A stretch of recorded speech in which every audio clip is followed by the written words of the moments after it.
Oh, when we were coming up with Outer Banks, we always made a plan to kill off JJ. Please. I graduated from the Unkechi Okoro School of Lying. Cannot trick me! You cannot trick me!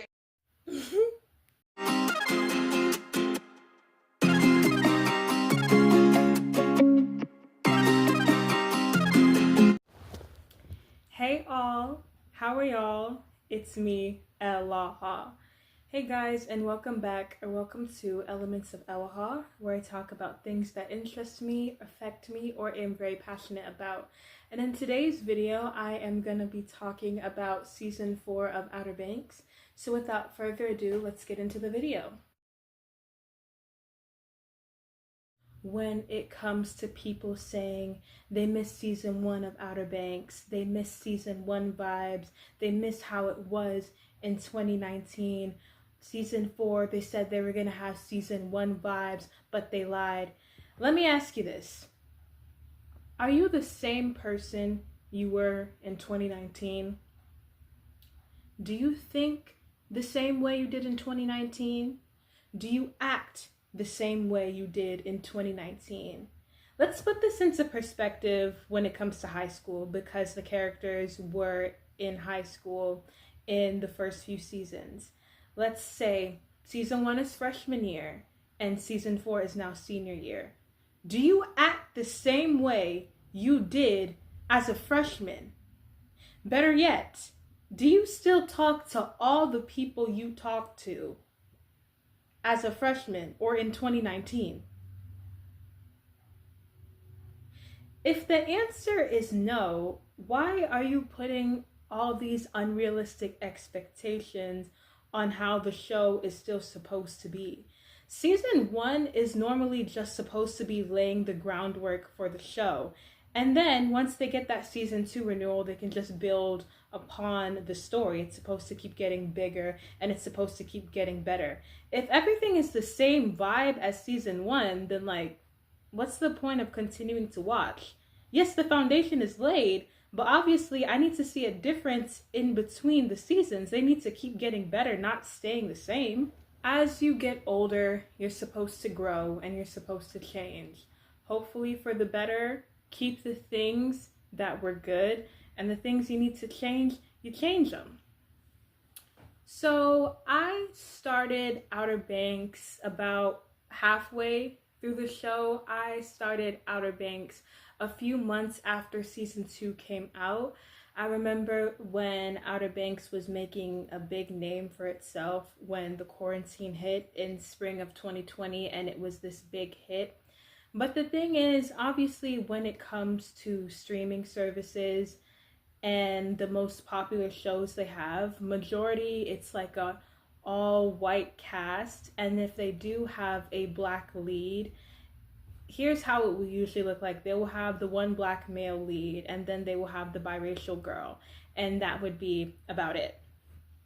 So when I saw Outer Banks, and then I saw, of course, they have the black boy lead, but then they have a biracial girl as the lead, I'm like, I don't see where I'm really represented. But the main difference is the biracial actress was playing a biracial girl. She was not playing a black girl.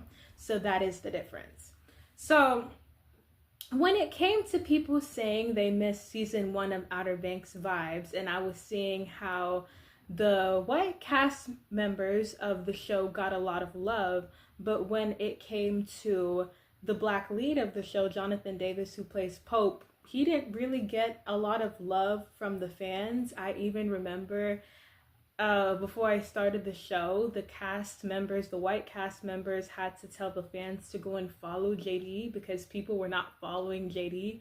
So seeing how just exclusionary the fan base was towards him, it kind of turned me off from the show a little bit. And then when season 2 came out a year later in 2021, and I saw my brother watching season 1 of Outer Banks, it was like he was near the end of season 1. I'm like, okay, this show is kind of interesting, but I don't know if I should start the show or not. And then I saw that Outer Banks introduced a new character, Black Girl, My Princess Cleo. So, in between when Outer Banks came out this summer of 2021, and then when I finally watched it the fall of 2021, after I finished whatever Netflix show I was watching, my brother would say, "Oh, you want to watch the Cleo scenes? You want to watch the Cleo scenes? You want to watch the Cleo scenes?" And I'll be like, "Yeah." The scene pack that they posted of Cleo, I loved Cleo. So it was seeing Cleo in the show in season 2 that actually convinced me to finally start the show in the fall of 2021.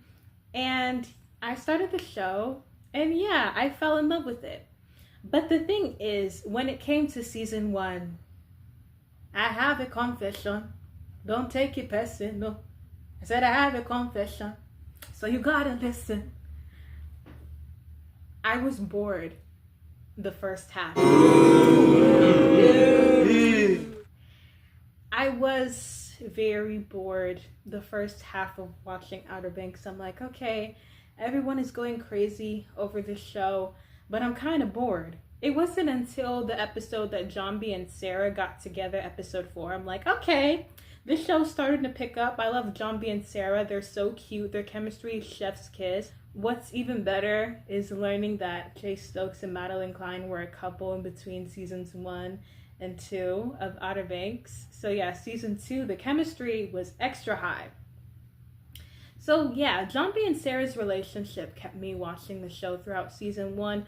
But honestly, it wasn't until Rafe murdered Peterkin in episode 8, because Peterkin was about to get warred for killing Big John in season 1, that I was like, oh, this is getting interesting. And then John B had to run from the Outer Banks because he was framed for Peterkin's murder. And then Sarah came with him, and then they had to escape to the Bahamas where they met Cleo. I'm like,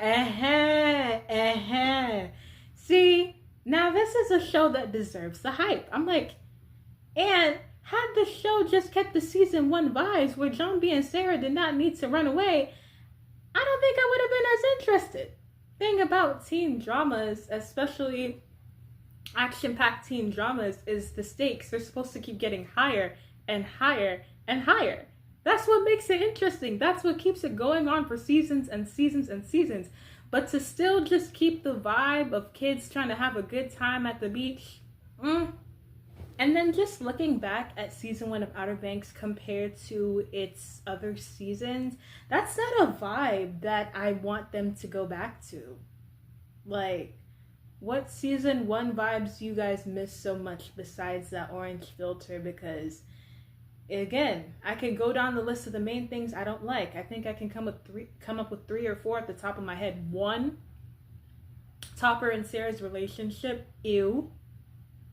Again, like Sarah said, you love being seen with her. You love the idea of her. You don't love her.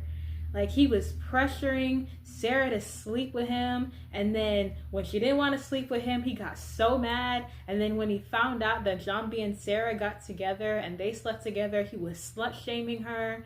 And then they tried to give him this whole character development arc. No, you're a douche. You're a loser. You are a trash person, Topper Thornton. So yeah, that's 1. And then 2, again, just seeing the boys get attacked by the kooks for no reason, and then seeing Pope, all the racially motivated attacks that Rafe and Topper did to Pope in season 1. No, I don't miss those vibes at all. Number 3, JJ getting abused by his dad, Luke. I didn't enjoy seeing that.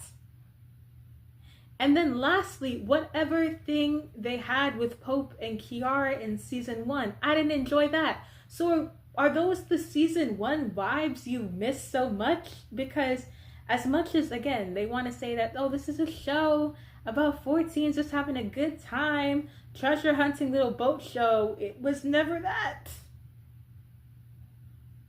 It was never that. Don't let that orange filter distract you. There was a lot of real stuff happening in that show.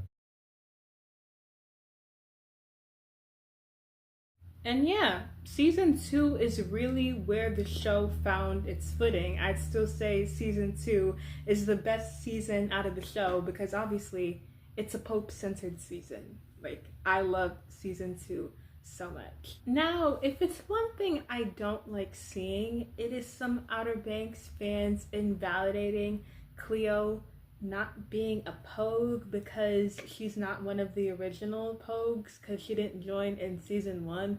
When the thing is, Cleo is literally a mix of all of them combined. She has John B's leadership skills, she has Sarah's kindness, she has JJ's adventurous go-getter personality, and she's also a protector. She has Pope's critical thinking skills, and she has Kiara's sass. She's literally all of them wrapped into one. And the thing is, if it wasn't for Cleo helping out John B and Sarah in the Bahamas, that reunion scene that you guys love to edit so much from season 2 episode 4, that wouldn't have happened because guess what? John B and Sarah would have been I know that's right. So when we didn't see Cleo again after episode 3, I was so mad because I was like, are you kidding me? They introduced a black girl in this show and then after 3 episodes she's just gone. I would have rioted. And then we saw her again in still to this day the best episode of the show, season 2 episode 10. And yeah, if Cleo did not cover for them in that container when they got on the coastal venture, again, they would have been dead. So stop playing with my sister.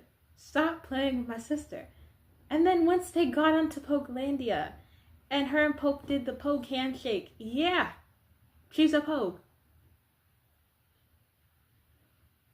Like, if it's one thing the show has taught us over and over again is you don't need to be there from the very beginning in order to be a Pogue. You just need to make the best out of what you have. It's having a good time all the time. That's what being a Pogue is. Come on now. Like, the core 4 wouldn't have got off that ship alive.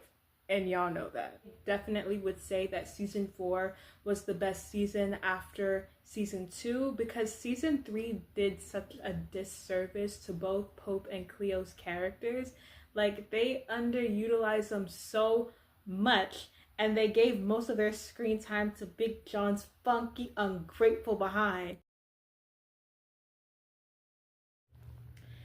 I remember watching the season 2 finale of Outer Banks, just hypothetically thinking, you know, Pope and Cleo would be a very good fit, you know, street smarts plus book smarts. Like, I see the potential. And then when they eventually interacted in the season 2 finale, like I say, it wasn't love at first sight, it was love at first fight. Their scenes kept me watching the finale over and over and over again until we got season 3. I remember after watching that episode, there was only like 2 edits of Pope and Cleo at the time. It was an edit to Enchanted by Taylor Swift. And there was another edit, I can't think of what song it was, but it was those 2 edits that got me through the large hiatus in between seasons 2 and 3 of Outer Banks. And then there were a few interviews here and there. I remember when there was articles about Carlacia Grant first joining the show, and she was talking about, you know, her and Pope have a little something. How about, like, once we get season 3, I would love to see that explored a little bit more. So, yeah, those videos really kept me going for those 2 years. And then I remember when the teaser first came out in September of 2022, it wasn't much, but there was only a shot of like Pope and Cleo like sitting next to each other, and that was about it. And then finally, Boom.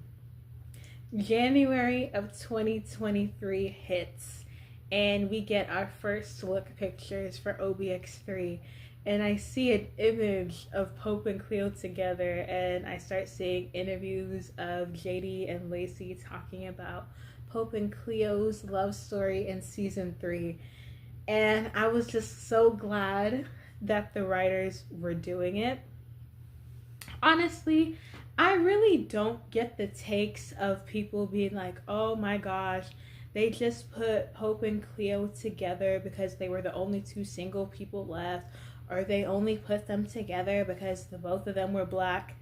Since you want to go there, let's go there. Let me move this plate of food to the side. Since you want to go there, let's go there, pissy. Even if that was the case, which it isn't, also, were you like, oh, they just put Jambi and Sarah together because they're both white? Like, that just never made any sense. And plus, they have the chemistry to back it up, so that's not a drag. I cherished the little nuggets of stuff we would get about Pope and Cleo's relationship in season 3. And then I remember about like a week before the premiere dropped, JD went on the Kelly Clarkson show, and we got our first clip of Pope and Cleo in season 3, and it was a little snippet of the No Love Club scene. And when I tell you, I kept replaying that scene over and over and over again. And then a few days later, they dropped the first 10 minutes, and there was a scene of Pope and Cleo on Popecleo. I was like, Pope and Cleo, they're about to eat. They're really about to eat.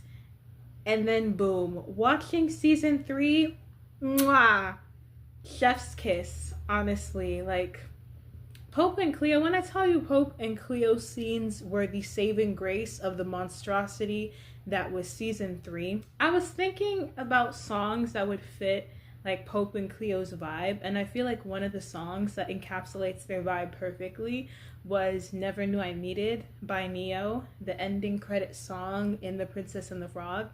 And then it got me thinking, when I think about it, Pope and Cleo are really kind of Tiana and Naveen coded.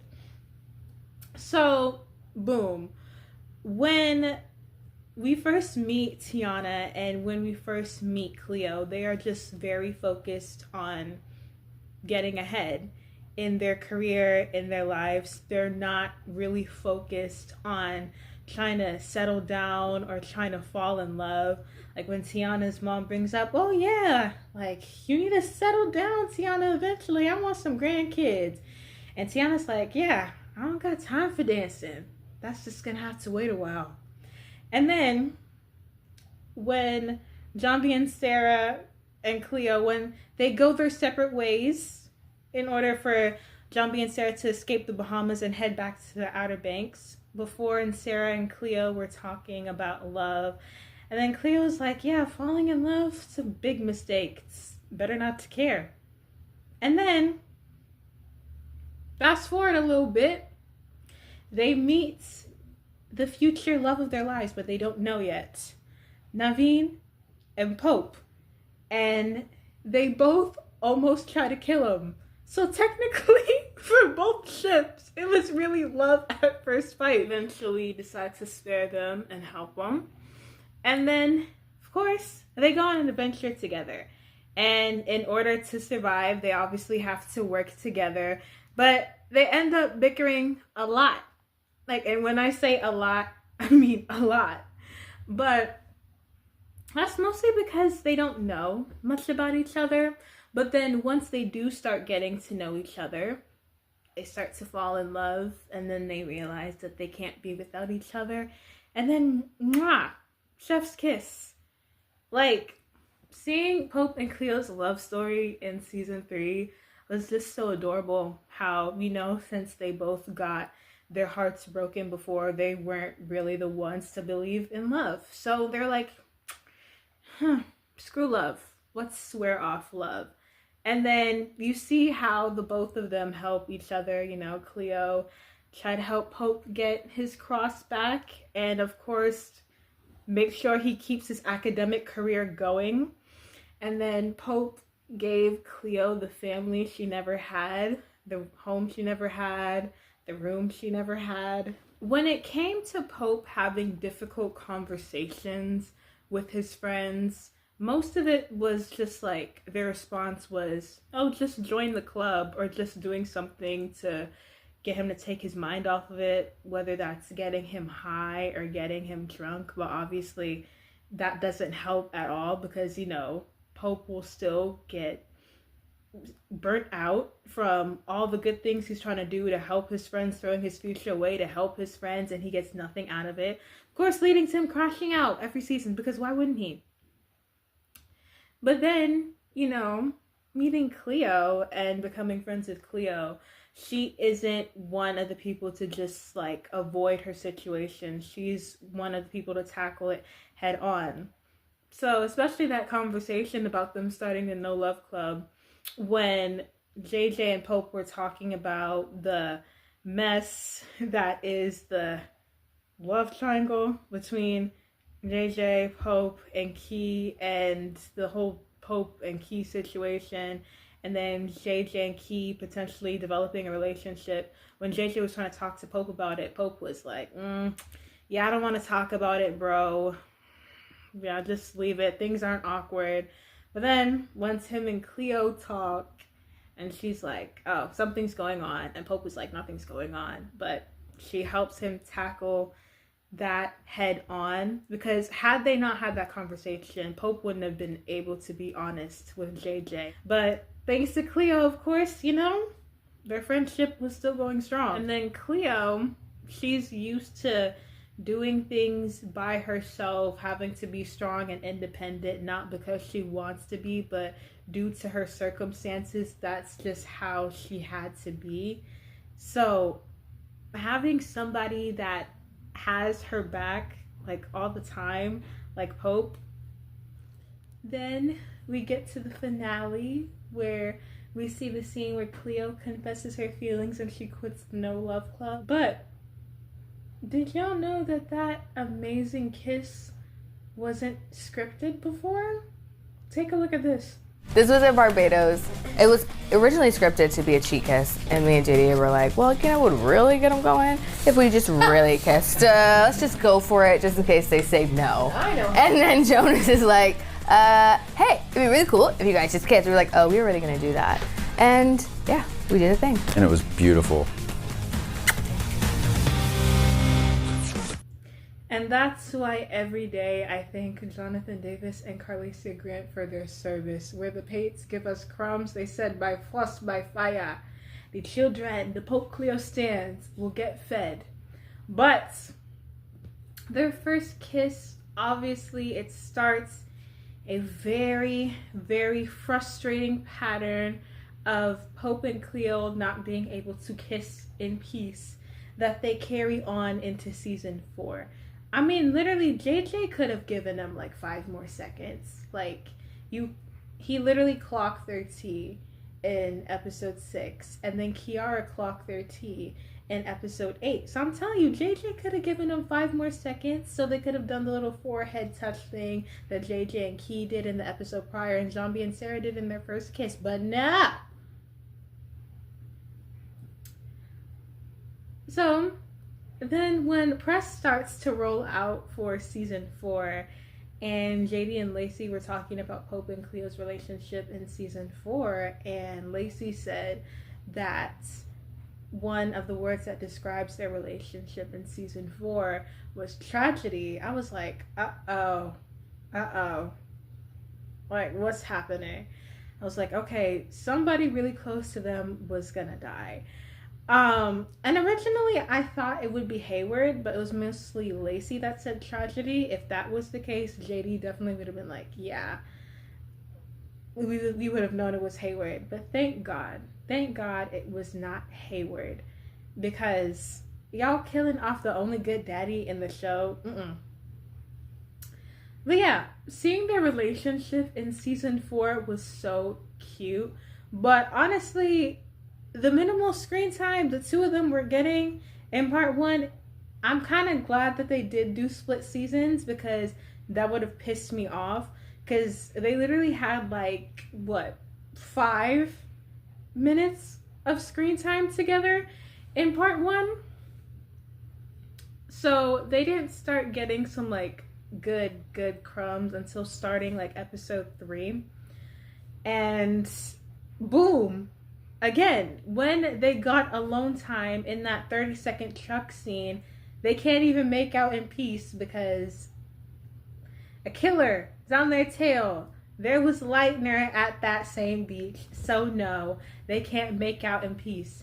And then when they're having their little cute moment in the hammock where Cleo's like, you know, I gotta go check on the bait fish for our shop, boom, out, jump scare, Cleo gets kidnapped, and we actually see that the person that kidnapped her, guess who he was working with?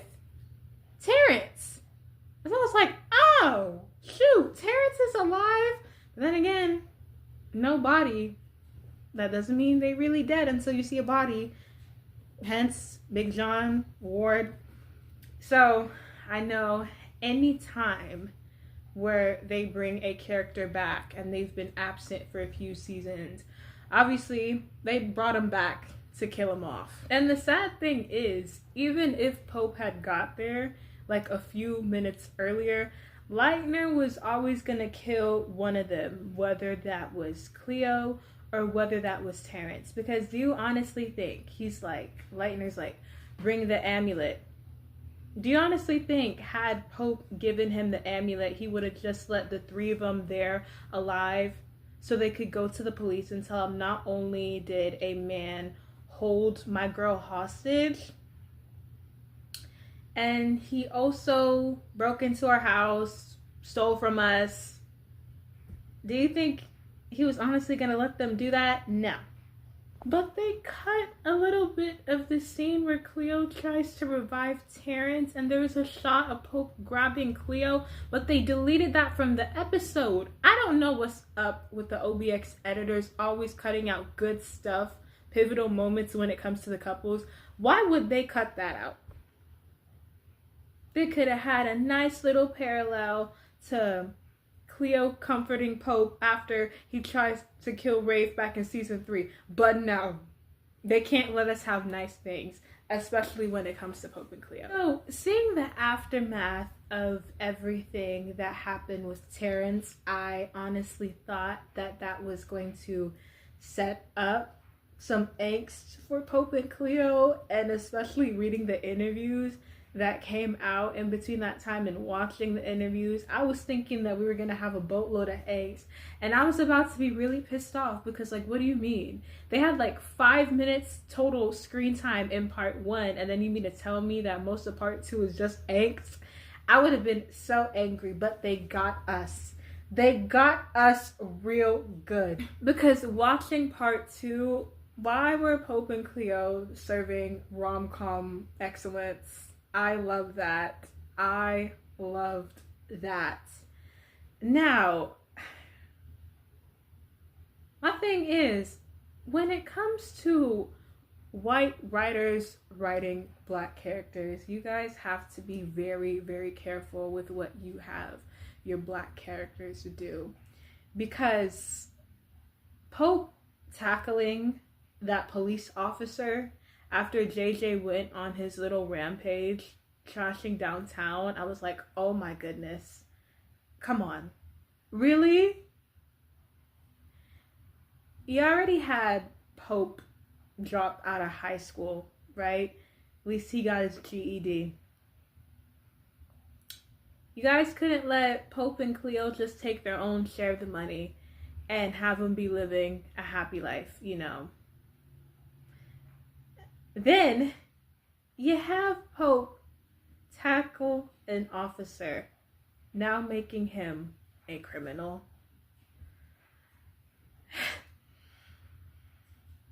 I was like, yeah, Pates, you gotta be real careful when it comes to that. Then seeing the next episode where Pope is on trial, obviously his parents bail him out, and the judge orders them to to make sure that Pope has no contact with his friends because his friends are the reason why they are in this mess to begin with. I was like, okay, fine. Pope, no coming in contact with his friends, fine. But him not being in contact with Cleo, his girl, his baby, his wife, the love of his life, Y'all are not about to do that to me. So, they have that little scene where, Pope is going off with his parents and Cleo's looking like a sad little baby. I wanted to cry. My heart broke so much for Cleo. And that they were serving forbidden lovers in episode 7, it ate. Because honestly, when I saw that scene for the first time and they were able to kiss that long without being interrupted, I was like, are they playing with me right now? They're actually able to kiss for longer than 2 seconds without being interrupted? Oh my goodness, finally! So yeah, more scenes, episode 7, 8. And the fact that they almost got caught by Hayward the next episode. Pope was literally me in that scene. He was like, okay, I can't contact my friends. Fine. But Cleo, you mean to tell me I can't see my baby? That's not gonna cut it. So then we get the no goodbye scene a few minutes later. And that scene got me. Because I was like, this is a very sweet scene. They're not breaking up. If it wasn't for, the set pictures and the trailer of them being in Morocco together, I would have been more of a mess than I was when I watched that scene for the first time. And then seeing Cleo give Pope the bracelet that Terrence gave her was so cute. But then the Pates had to start their nonsense again of not letting them kiss in peace because guess who interrupts them this time? Hayward. So I'm like, Pates, y'all started again. They cannot kiss in peace again. So I'm telling you, if they had like 10 seconds longer, we would have gotten like a little forehead touch. They should have had an I love you in that scene too, but I digress. So then, when we get the scene of Pope having to choose between getting his life back and serving in the military, and he's like, can I use the bathroom? He takes one look at the bracelet that Cleo gave him. And then boom, I was like, yep, Pope, you better go get your girl, period. Cinema. So adorable. Like, they literally could not go 24 hours without each other. And then just seeing that scene of them around the fire in each other's arms, not wanting to let each other go. Like, I almost lost you. Every day, like, I thank God that Pope and Cleo are my number one ship in Outer Banks because every crumb, I cherish it. They have a very cute gray pipe parallel in episode 9, and that was so cute. And then boom, we get to the finale where Pope and Cleo are literally serving Bonnie and Clyde realness. Now, of course they're in Morocco to get the blue crown, but of course Cleo's also there to get revenge on Leitner for killing her father figure, Terrence. So when they're in a situation where it's literally life or death, I have to put emphasis on this. It is literally life or death, so they needed to take a gun with them in order to survive. Now, obviously, the both of them have never killed anybody, never shot anybody before, and they only had 3 bullets left in the gun that they got from JJ. Pope used 2 of the bullets in order to scare away the Lupine Corsairs that were after them, but obviously that didn't do much because all of a sudden, boom, they start firing. So they're only down to 1 bullet. But as they are literally running and fighting for their lives, one of them shoots my baby. Like, they shot my baby Cleo. That pissed me off. They shot my baby. So now, of course, Cleo's injured. So the whole thing of her trying to get revenge, that kind of has to be altered a little bit because it's kind of looking like a suicide mission at this point. So here comes Lightner, I guess body slamming Cleo and holding a knife to her neck. And killing her father figure wasn't enough because you still want to come after Cleo again. But if you watch the context of that scene and you guys honestly think that Cleo was pressuring Pope to kill Lightner, You're not ashamed of yourself. Are you not embarrassed? This is really embarrassing. the first thing that Cleo tells Pope to do is like, get out of here, okay? Like, I got this. And Pope is like, you are already injured. No, I am not leaving you here out on your own. And then Cleo's like, we only got 1 bullet left. Like, just go, please. And Pope made the decision to stay there and not only protect his girl, but to protect himself. So, if they only got 1 bullet left, of course, the least Cleo could do, obviously, is help him make it count. And Lightner is a trained killer. He's a mercenary. Had Pope just shot Lightner in the leg, or just like injured him in general, he would have came back and he would have killed the both of them. So of course, shooting, you only have 1 bullet left. You gotta shoot to kill. Come on now.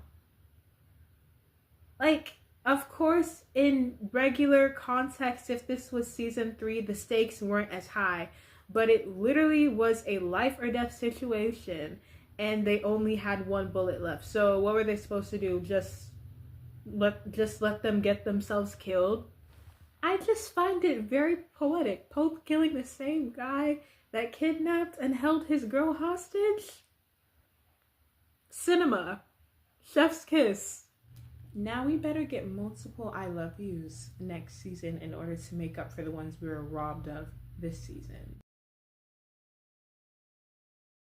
Moving on to my second favorite ship in the show, the main ship of the show, John B and Sarah, aka Jiara. Now, I loved John B and Sarah's relationship this season, especially because finally the big 2 evils have been defeated when it comes to obstacles of the relationship. 1, their daddies are gone. They are obviously looking up on them because those 2 nasty men are not seeing heaven. They're just not seeing heaven. Like, especially when it came to Ward framing John B for a murder that his son did, or when it came to Big John coming back and Sarah helped them find the treasure. And then all of a sudden, Big John is going, oh, we can't trust Sarah. I'm telling you, if it wasn't for Big John causing a wedge in between John B and Sarah's relationship, Sarah would have not cheated on John B with Topper. But actually, the thing is, when it comes to Jarah's cheating storyline, I would say if Sarah had just hooked up with a random dude, I would have been a bit more mad at her. But hey, you kind of get him how you lose him. Like, she got with John B, like, by cheating on Topper. Like, she cheated on Topper with John B. So the main reason why she ended up cheating on John B with Topper was because, you know, I told you, John B, while we were in the Caribbean, like, go see your dad, like, go reunite with your dad. Then I come back and I'm trying to talk to you as your wife and you're pushing me away and you throw my trauma in front of my face that my dad tried to kill me and you rescued me from my dad trying to kill me, you gonna throw that back in my face? Of course. I would go back to where I was appreciated before. The kook life. Because the same thing happened with Jiara and her parents, and she was talking to Sarah about that. And Jiara was like, oh yeah, my parents are bad, but at least like my parents aren't like your dad. Like your dad is horrible. So I'd rather take my parents. Yeah. If I was Sarah, I would do the same thing. I would go back to kook life as well. But seriously, when it came to that whole Topper and John B situation, oh my goodness, like Topper is such a Karen. Because what do you mean? You beat the crap out of John B unprovoked. You push him off a freaking balcony. And John B punches you, like gives you a little black eye. And you call the cops? You call the cops on him. And then you see Sarah and John B hooking up. It's always going to be John B for Sarah. And it is always going to be Sarah for John B. Like, Topper, you were always the rebound. Like, what don't you get? You were always the rebound. And you caused that. Because you are a garbage person, Topper Thornton. So then, they want us to feel bad for him in that moment. And then what does Topper go and do? Commit arson. Girl, you're a joke.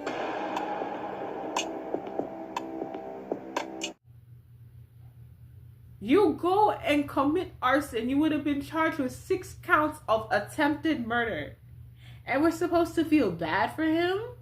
But after they get back together before they go to Tres Rocas to find El Dorado, John B and Sarah are pretty much on a united front. And I think what strengthened their relationship like even more was when Big John was dying and Big John told John B to hold on to Sarah. Like, she's a keeper. And so I just finally loved that season 4, John B and Sarah got to be happy in peace now that the evil that was the looming cockroach that keeps coming back, Topper, and both their dads, Ward and Big John, are gone.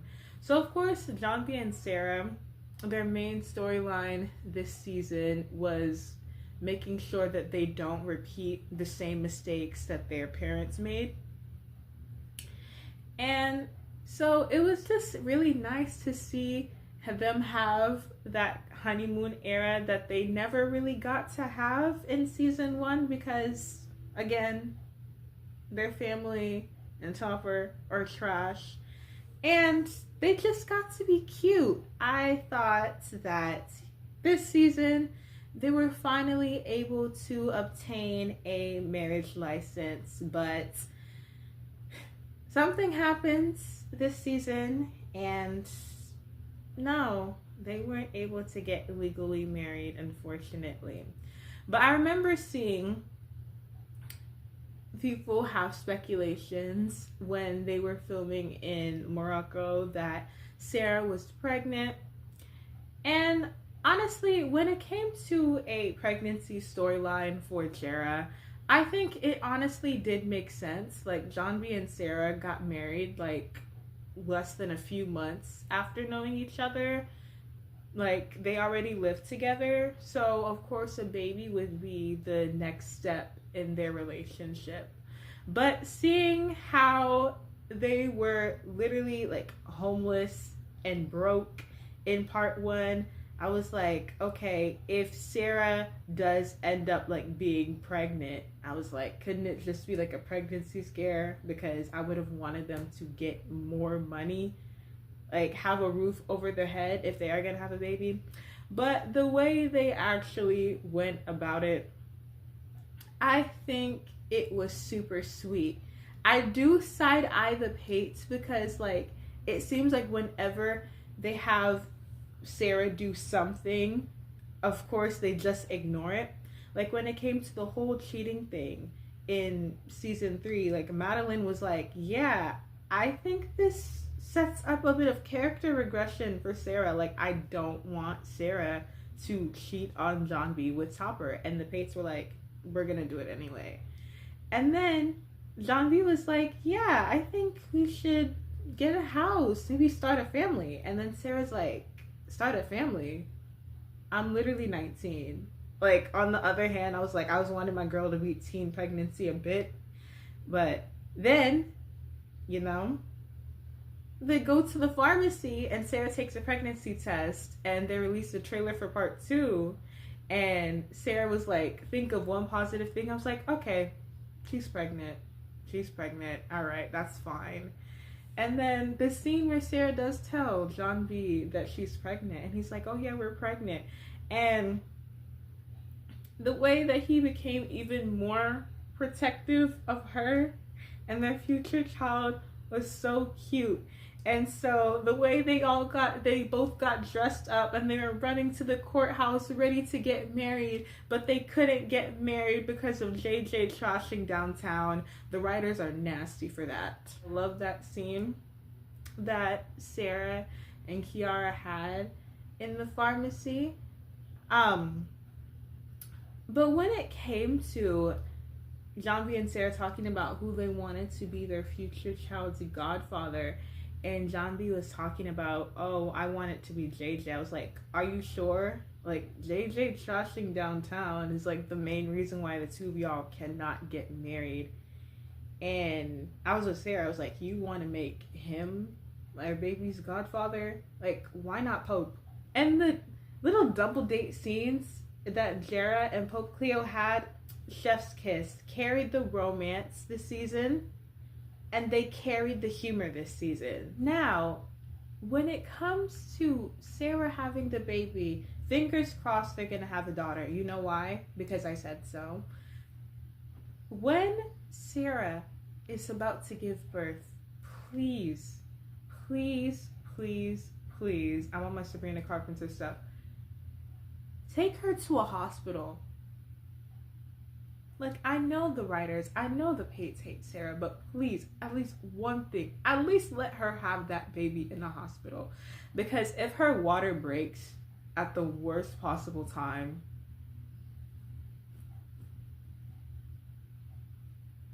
there's no reason for y'all to do that to your female lead. Please, stop it. Like, let her have that one thing. Alright? But I still feel like Janvi and Sarah could have told Pope and Cleo about the baby, like, after they got on that boat in episode 8, after they were running from the cops, because they're always telling Pope and Cleo, especially Pope, important things last.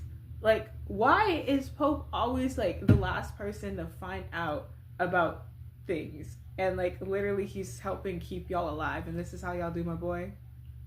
Alright. But I digress. But that little scene of the four of them where Janvi and Pope are interacting. And Pope is like, you're gonna be a dad? And Cleo is like, oh my gosh, a poglet. And that was Carlacia improv. It was so cute. I cannot wait for more scenes with Janvi, Sarah, Pope, and Cleo because I loved the four of their dynamics so much this season. So now let's get into the main crux of why I titled this video the way I titled this video. Again, when it comes to what happened to JJ's character this season, Pates, you cannot trick me, all right? We know when a beloved character is killed off in a teen drama, it's because the actors want to leave. The actors want to leave and they don't want to come back. So in order to not have to jump through all these hurdles of explaining why a prominent character in a series is just suddenly not there anymore, what's one way to just do that? Kill him off. We know that there was a whole other plan for season 4 because when the show officially got renewed for season 4 at Popecleo, the scripts for season 4 were already written. And then we get to see the first teaser that they did for season 4, and they were talking about going back to season 1 vibes, and you could see that from the teaser. And then we get the little 2-second clip from the first look that they released back in February, and you can clearly see that teaser that they posted in June of last year and the first look that we got in February, they had the same vibe. And obviously, you know, that had to be the content that they filmed before the strike. But how I knew some stuff was going to be a bit different was the show originally was supposed to wrap filming in May of this year, and they were talking about spending most of the season filming in Charleston. But then it was announced that January that the cast was going to spend about 6 weeks filming in Morocco, and that they were going to be filming the last 2 episodes, so mostly the finale, in Morocco. And then they came back to Charleston, and they didn't finish filming in May, they finished filming in June. So obviously we knew they had to tweak some stuff back then. And there was also a post with Maddie Squared, Madeline and Madison, and Madison commented on that post she was receiving the news of a lifetime. So of course I didn't think anything of it then, but then putting that caption into context now, I'm like, oh, that makes sense. So when it came to JJ's storyline this season, and they said this was going to be a JJ focused season, there were some little like insiders saying that, oh, something is going to happen to JJ, he's going to get injured, or he's already injured when they're in Morocco. I'm like, okay, like, it's nothing new. He usually does end up getting injured at least like once a season. But when it comes to having reckless characters in a TV show, of course, JJ being reckless the first 3 seasons, it was fine because he was a child. He was 16, he was 17. When it came to teenagers doing reckless things, especially white teenagers, you could chalk it up to, oh, they're being reckless. They're just a kid, you know, let them grow, let them do these things, because when they're adults, they can't get away with these things as easily as they did when they were children. But now, season 4, JJ is an adult. You're 19 going on 20. At least that'd be some time to start maturing, making some more responsible decisions. No, that was not the case at all. So when it came to the Pogues building Poguelandia 2.0, and it came to them wanting to buy the old Maybank property, in the back of my mind, I was like, we just saw an eviction notice on this house not too long ago, so are you sure that they'd just be able to buy the property back so easily? Then seeing that from the gold they were able to get from El Dorado, they had about $1.1 million, and they were able to pay off JJ's restitution. So they still had over $1 million left. And I still firmly believe they should have split that money. Like, if JJ wanted to run through the rest of his money like a madman, fine. But no. Had he just listened to Pope, or even better, had they not taken him to that auction in the first place, most of the stuff in season 4 wouldn't have even happened. Because, what do you mean? We started off the value of this property at $80,000. Pope was like, let's go up in $1 increments because we still have so much to do. When it came to building the surf shop, and then when it came to the snack shack, they had a lot. they had a lot that they still needed to do when it came to opening up their businesses, and then you still need to have money for property taxes in the future. Boom, JJ jumps from 80K to 100K, and then he just keeps going back and forth, back and forth, back and forth with that kook man until they end up paying 700K for that house. That house that's not even worth 6 figures. Like, are you kidding me? They haven't even started reconstruction.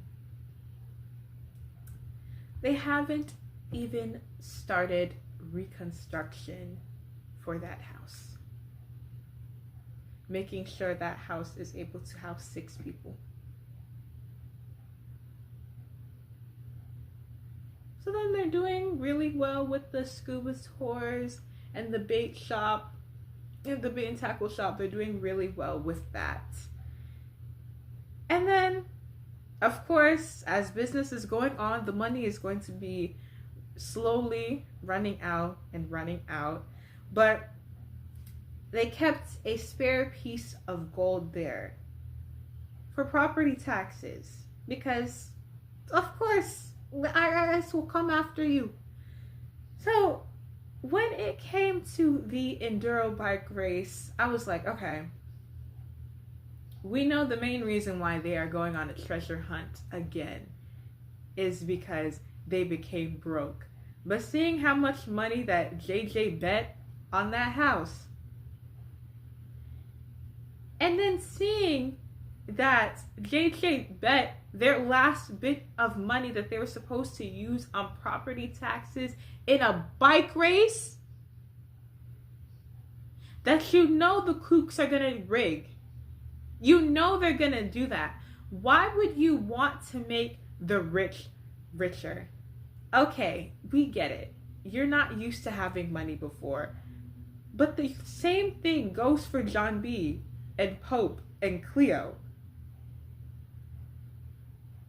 Like, you do understand the decisions that you make affect everybody, not just you. That kook man comes back, puts a little zoning notice on them, and tries to eventually, and he succeeds in buying them out of their land.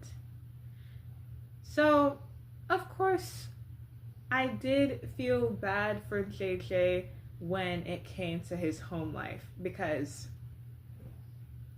when we got that revelation that Luke was not his biological dad, it was Chandler Groff, I was like, okay, so you took JJ in as a favor to Groff and you abused him for almost 17 years.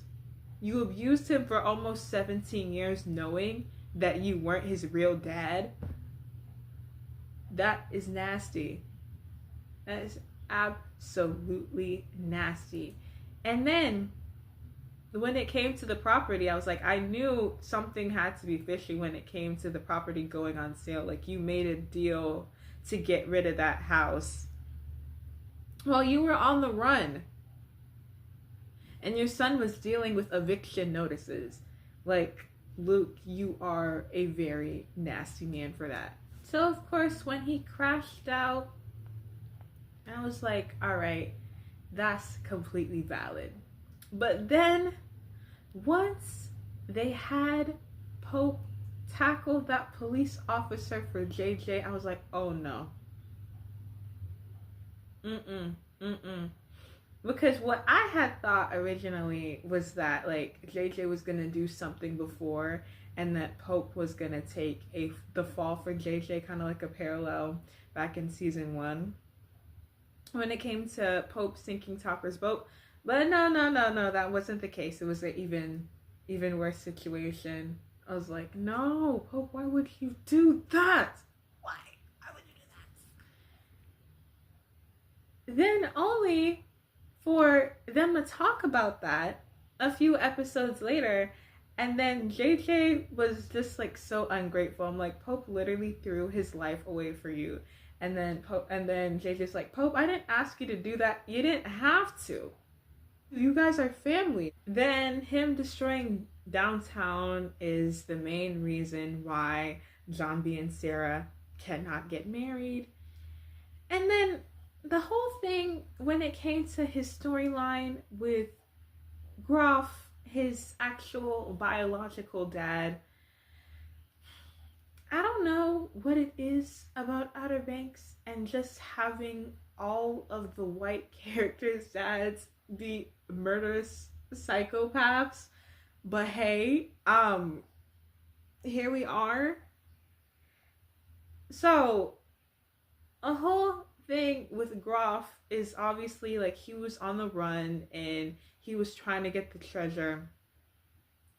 And basically kind of do what Big John was doing with John B in season 3, just taking his son out on a killing spree and committing multiple crimes for the sake of getting treasure. And then they have this thing of trying to have a father-son moment where we get the treasure together, but it's like, hey, forget about your friends. And seeing that, I was like, okay, this is the same thing that happened with Big John and John B in season 3. So I'm like, yeah, we really don't need to see this again, honestly. When it came to the whole father-son thing with JJ and Groff, honestly, like, him developing that close relationship with Groff that early and be like, oh my gosh, like, dad doing all these things, like, with his dad not being a bit more skeptical of him, I think that was a bit weird on the writer's part. After being so ungrateful that Pope threw his life away to save JJ's life, the real final straw for me when it came to JJ this season was when John B had told JJ, his best friend since the 3rd grade, that Sarah was pregnant. And the first thing JJ said was that he was gonna screw over his kid. Why would you say that? Why would you say that to your best friend? Your best friend is asking you to be his future child's godfather, and that's what you say to him? And then JJ fans that were mad at his character dying were saying, oh, if that was the case, then Sarah shouldn't have been pregnant and he should have just let Sarah drown.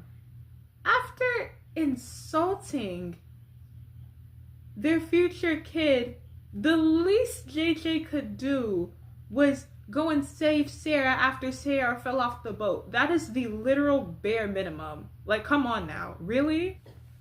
And then when it comes to my sister Jiara, they did Jiara such a huge disservice to her character just for the sake of Jiara being canon, because they really did not give Jiara much to work with this season, because they had a pretty strong like potential storyline when it came to Jiara and her parents, because I was like, why are Kiara's parents at that ceremony when they literally had her kidnapped?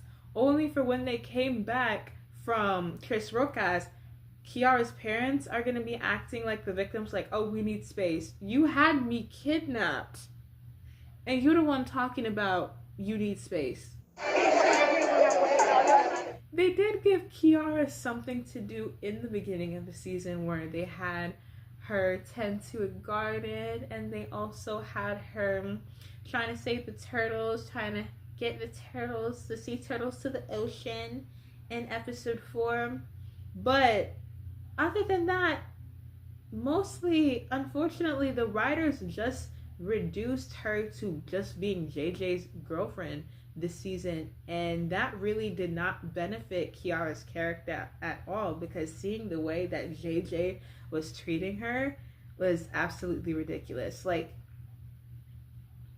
when it came to the revelation that even though JJ and Key have been together for 2 years, that JJ has never taken Jiara on like an official like date until she teased him about it at the pier and they had a spontaneous date. I was like, wow. This same lover boy that was obsessed with Jiara the first 3 seasons, you mean to tell me that JJ has never taken Jiara out on a date? When it came to JJ needing to talk to his dad about something and Jiara was constantly texting him to see if he was alright, JJ was not texting her back at all.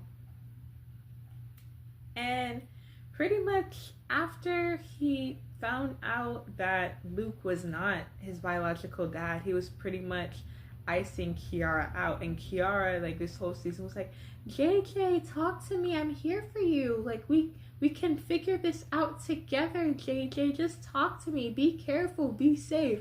And JJ was literally doing the opposite of that. So when JJ finally told Jiara what was going on with his whole family situation, and Jiara was trying to sympathize with him, and then JJ was like, oh, I don't need your sympathy, Key. What is this, honey? You're gonna say that to your girlfriend. And then when it came to Groff knocking out Jiara and stuffing her in the cooler, JJ was pretty much like nonchalant about that. And when JJ tried to take some sort of accountability, being like, the main reason why we are in this mess is because of me, and Jiara was like, oh yeah, it's not your fault. And I was with JJ, I was like, yeah, the main reason why you guys are in this mess is because of JJ's recklessness. And then to have her kind of have like a that's my man moment when JJ was just wasting all that money at that auction, I'm like, Miss Girl, that is not a time to be having a that's my man moment. We get it, it's not that serious to you because, you know, you grew up with money, but that's not a time to be like, yeah, look at my man, that's my man wasting all that money that we're eventually gonna need in the future. When it came to Jiara fans this season, they were annoying me because they just reduced Kiara's character to just being JJ's girlfriend, looking out for JJ. JJ, I'm here. JJ, talk to me. And then they were still complaining that, oh, why didn't Jiara comfort him here? Why didn't Jiara do this? Why didn't Jiara do that? Do you want Jiara to be his girlfriend, or do you want Jiara to be his mom? I cannot stand when they have relationships where they put women of color with these white boys that just, you know, are reckless. And everybody else has to suffer because of their recklessness. And they think, oh yeah, this girl can fix his problems that he doesn't want to work on himself, that he doesn't even want to try to fix. JJ already had that mentality of, because I grew up the way I grew up, there's no need for me to try and better my life. When everybody else had hard family situations and they were still trying to make the best out of their life, JJ was like, since I had a crappy life, I'm gonna make sure that everyone else around me suffers, because that's just how it is. No. So then when it came to JJ dying in the season 4 finale, honestly, I couldn't really feel sad about it. Well, 1, JJ was pissing me off, and then 2, it wasn't like a meaningful, like, sacrificial death like Ward in the season 3 finale, or Terrence, like, where both of them were taking bullets for their daughters. JJ's death was honestly, like, very pointless, because you can clearly tell that his death was not supposed to happen at all. Like, he had already gotten cut. So Groff just stabbing him and twisting a knife to make sure that he really bled out was just, like, so nasty. So in that moment, I was like, dang, like Rudy really did not want to come back to that set that much that he thought a fitting ending for his character that was abused most of his life was death. They could have put JJ in like a little coma.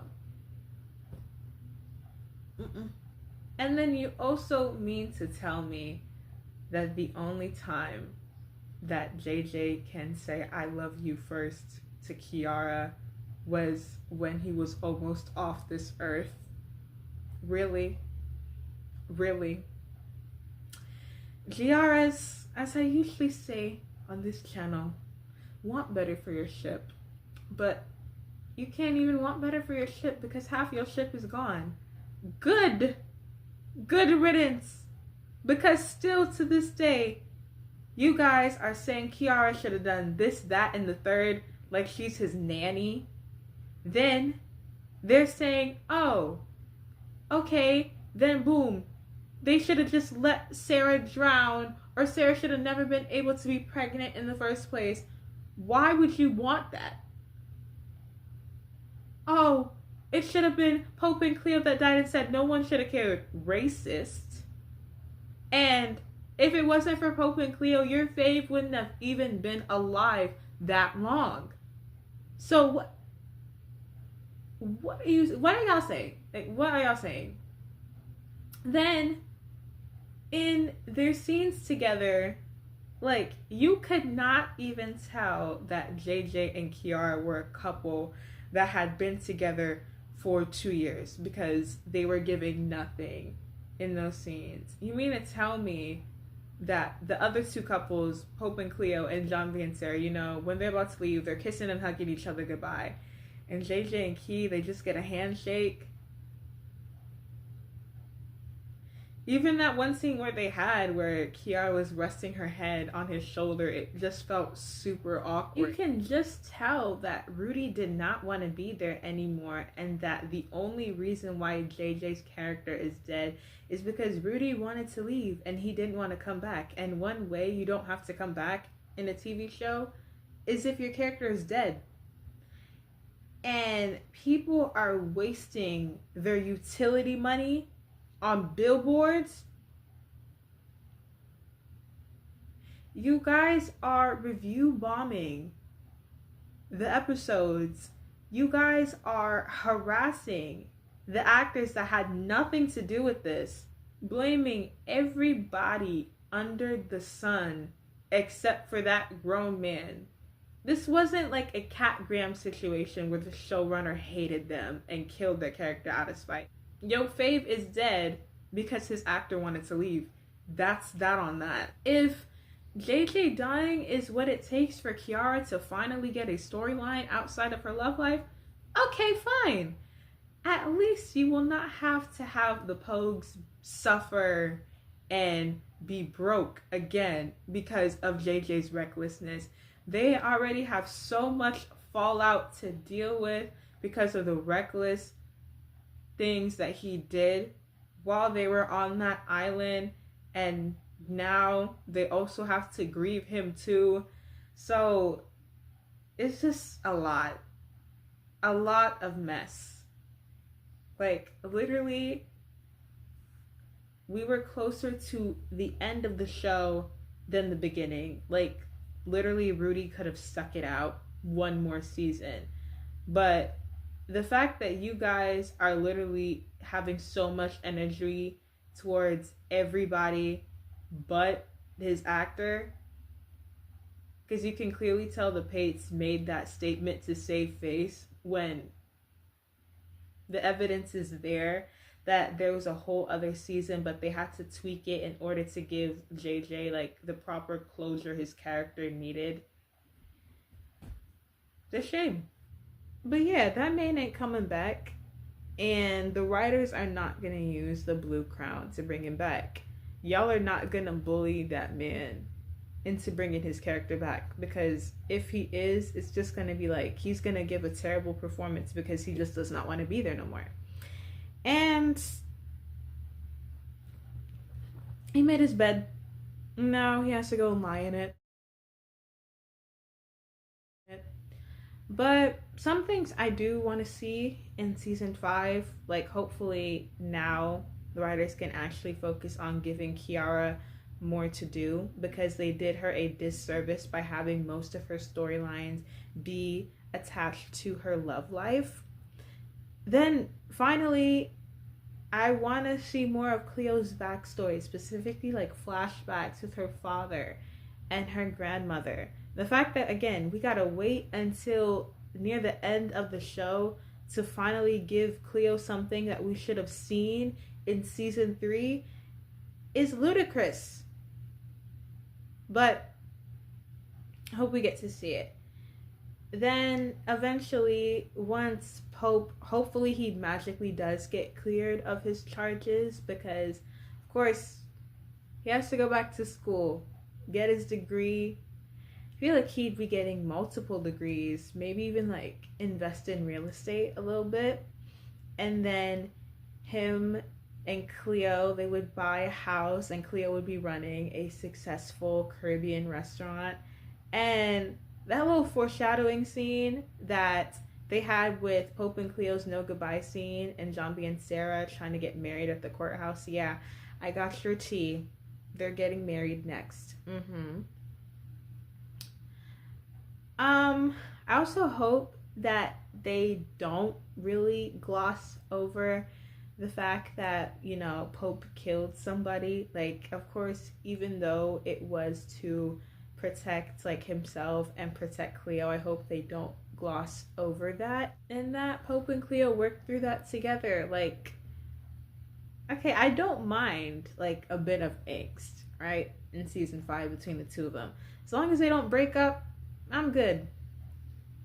Hopefully John B and Sarah can actually legally get married, and that Sarah is able to have that baby in a hospital. I hope that they do not entertain Riara's at all. Actually, Madison and Drew don't want it. The writers don't want it. So leave it. Leave it alone. Because it's so clear that you guys don't really care about Jiara as a character. You just see her as a self-insert when it comes to wanting to be with your favorite white boys, Rafe and JJ. Because this whole I can fix him thing that they are trying to do with Jiara, obviously it doesn't work, and it never will. I hope they set up a storyline for Rafe that eventually ends in him turning himself into the police, that he was the one that murdered Peterkin. I think that's what the writers are setting up for Rafe. Because honestly, like, when they're talking about giving Rafe a love interest with Sophia, they were cute, I guess, but I was like, Rafe doesn't need a girlfriend. He needs a jail cell. Like, Rafe, you mean to tell me after all the crimes you committed, Sophia just gets $25K out of a house steal for her family, and you break up with her over that? Since John B made his ring for Sarah out of the old tree at the chateau, I feel like it would also be very fitting if John B and Sarah eventually, like after they have money again, if they rebuild the chateau, I hope Jiara is eventually able to go on her surf trip, like, of course, originally like to honor JJ. But I also hope she's able to become an environmental activist where she gets to save the planet and save turtles, and maybe eventually get a girlfriend, because Keep It Hell with Men has done a disservice to her character. Hopefully they get a chance to sort out all that stuff when it comes to Ward's will as well. And yeah, anyways, y'all, that is the end of this movie length video. If you enjoyed this video, give it a like and subscribe, and check out my last video right here. Anyways, y'all, I'll see you guys next time. Bye.